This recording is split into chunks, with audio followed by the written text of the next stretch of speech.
আমরা অনেকেই চোখে জল ফেলে শোক প্রকাশ করি, কিন্তু কখনো কি শুনেছেন কারো পেশাই হলো কাঁদা? একদল নারীর জীবনের রুটি রুজি নির্ভর করে তাদের কান্নার উপর।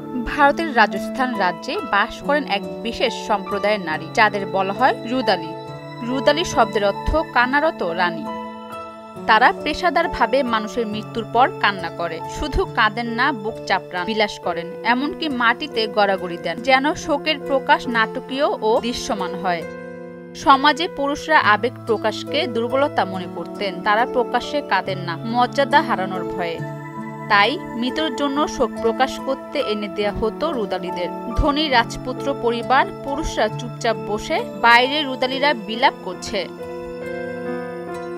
এই নারীরা সাধারণত সমাজের নিচু শ্রেণীর, অনেকেই বিধবা, নিঃসঙ্গ কিংবা পরিবার থেকে বিতাড়িত। সমাজে তারা অবজ্ঞার পাত্র হলেও তাদের কান্না ছিল এক অর্থে সমাজের শোক প্রকাশের দায়িত্ব। তাদের কণ্ঠে, তাদের চোখের জলে ফুটে উঠত অন্যদের ব্যথা। কালের সাথে সাথে প্রথা আজ প্রায় বিলুপ্তির পথে। আধুনিক সমাজ, টিভি, সোশ্যাল মিডিয়া আর মানসিকতা বদলের কারণে রুদালিদের প্রয়োজন আর আগের মতো নেই।